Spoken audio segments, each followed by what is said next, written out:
What up, Kane fans? Welcome back to the show. It's about 6:58 p.m. While I record this Sunday evening. I'll be dropping it in a little bit right before the game starts.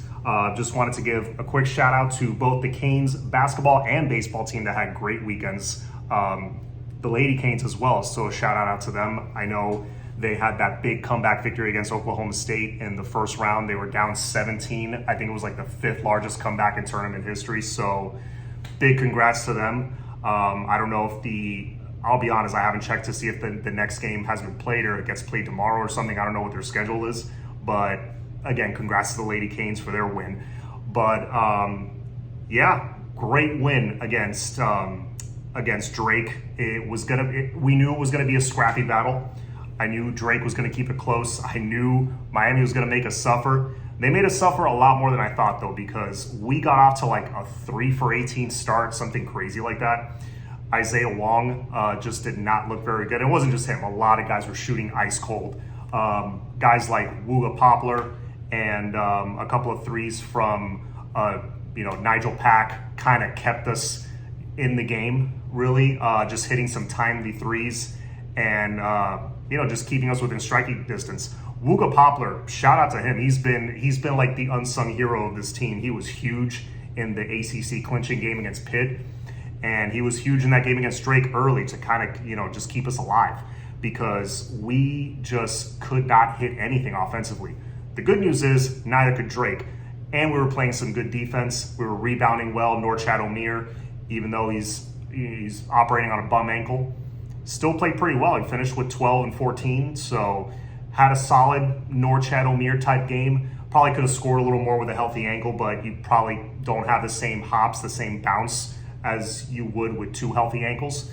And him being only 6'7" or 6'8", whatever it is, he's very undersized. So, it's going to be a challenge going up against Indiana. But that being said, we were able to do enough. And I was waiting for Coach L to just make that adjustment that turns things around. And finally he did. Towards the end of the second half, he goes to a full court press, and I mean a full court press on defense. Forced a bunch of turnovers. We had a 7-0 run, a 9-0 run. We had these different runs that got us back in the game, and then we would fall behind by like 8, and then we would come back, and there's just no quit in this team. So great adjustments by Coach Larinaga that not only got us back into it got us the lead. Certain guys started hitting some big shots. Offense started to come alive a little bit. And we made the shots when it mattered. So props to them. They survived and they advanced. But like I said, Indiana, not a good matchup for us in the half court. They have a lot of size. I think their smaller guys are like 6'9". So Norchad's going to have his hands full. So our guys like Jordan Miller down low, we're going to have to make this game a bit of a track meet. We're going to have to use the fast break, kind of like how we did in the first half against FSU, kind of like how we did first half against Duke.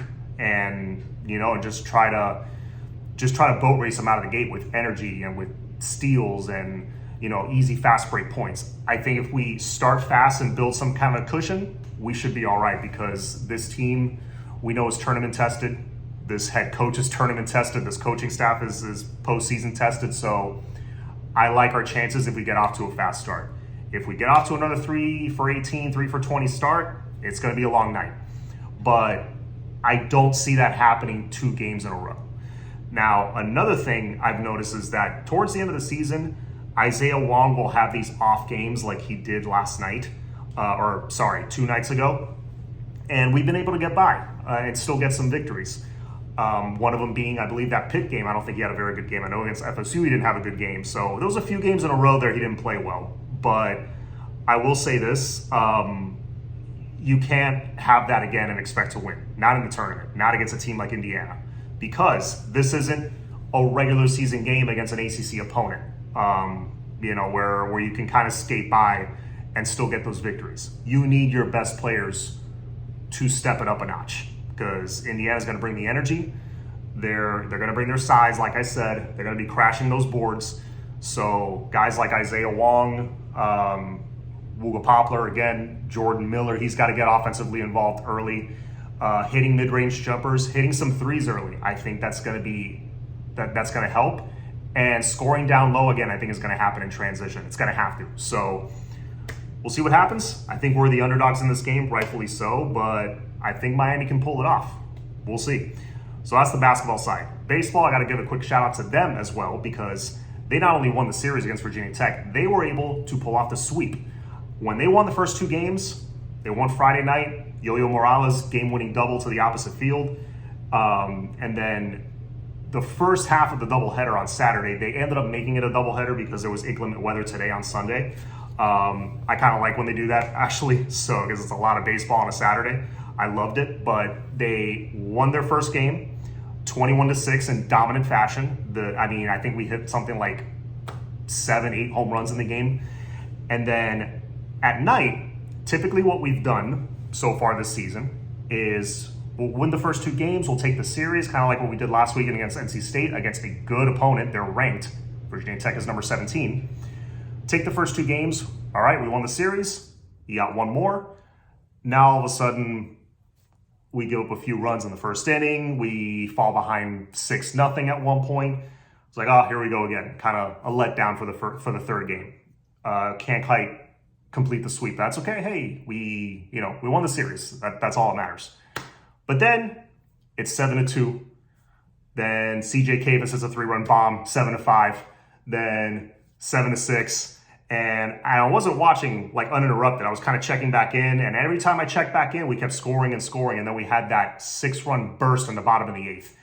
And dare I say, I see some progress with this team. I see them having they had a better approach at the plate last night. They were kind of letting the pitches come to them. They were more patient. When they saw that fastball in their zone, they jumped on it. They did a better job making contact, driving runners in, making productive outs. I even saw a squeeze play in there. That was, kind of a throwback to the Jim Morris days. I'd like to see more of that. I'd like to see a little more small ball to manufacture runs. I liked what I saw in that third game. Again, team that does not quit. I will give Coach Damare and this staff credit. They did not quit, and this team usually doesn't quit. So let's see what happens the rest of the season. I hope they continue to build on that. That's going to be huge because the pitching staff is kind of their weakness right now, especially the starting pitchers. I mean, they're not super deep. They got a couple of solid starters. No one's really elite. There's no guy you point to that's like, oh, that's a future first rounder. Automatic win. No, there's nobody like that in the rotation, but they're solid. If you get the run support, they should be fine. But will the run support be consistent? And will the run support be there in the postseason? Because that's when they tend to just crash and burn. The offense just forgets how to hit the baseball. So just wanted to give some props to the baseball team. Sweeping Virginia Tech, that was huge. That'll get us back surely into the top 25 rankings. Now we're 5-1 in ACC play, which is great. As for football, just like to touch on that really quick. We are going back into spring practice now that spring break is ending. And really, all I want to see is continued improvement. I heard a lot of good things those first few days. Energy was up, intensity was up. Guys are getting healthier. TVD all the quarterbacks really look sharp. So that's great to hear. I just want to keep seeing more of that. I want to keep seeing improvement in the fundamentals, blocking, tackling. I want to hear about our receivers making plays on our corners. We didn't hear any of that last year. I want to hear some of that. And it's a big recruiting month. March always is. So when that spring game comes around, I know it's usually a vanilla offense that we see in the spring game. That's fine. I expect that. I think the fans, unless we see a complete shootout and the offense scoring 59 points, the fans are going to find something wrong with the spring game. They're not going to unveil the whole playbook. Obviously, the playbook hasn't completely been installed yet. But I just hope we see some concepts, and I hope we get a feel for what this offense is going to look like, because recruits are going to be watching. So I hope it's not too vanilla. I hope, we see a little spark in there. And also, just wanted to make a quick announcement. There is going to be a series I'm going to be doing throughout the offseason to kind of whet your appetite for the Canes football season. Right now it's March. We're in that part of the offseason where it's like, we got 4 months to go, 5 months to go. It's going to be a while. So what I'm going to do is a couple times a week, I'm going to profile a certain player on the team. I'm going to do like a top 50 ranking. A lot of blogs do this where they do top 25 players on the team, top 50 players on the team, and they do a countdown leading up to the season. I'm going to do something similar, but on video. And I counted there's roughly 23 weeks, 22, 23 weeks left until the season starts, something like that. So, I'll do like 2 a week, and that'll lead us up right into the season. So I will start that this week. So I'm already ranking up my players and doing like my little player bios and profiles. I'll do where I think that player's at right now, how they came in, 4-star recruit, 3-star recruit, whatever, what the plan was for them, where I see them ending up at the end of the 2023 season, kind of like ceiling and floor. And hope you guys enjoy. And, please give me some feedback, drop comments in the comment section, hit the like button.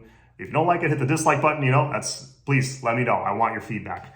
And if you haven't already, go down and hit the subscribe button, hit that like button, share this video with your friends, with your fellow Cane fans and, college football fans, whatever. Anybody you think might like my content. So, good luck to the Canes hoops team. I hope they pull it out. It's going to be an uphill battle, but again, this is a battle-tested team. I think they can do it. As always, have a good night, guys. It's all about the U. Go Canes.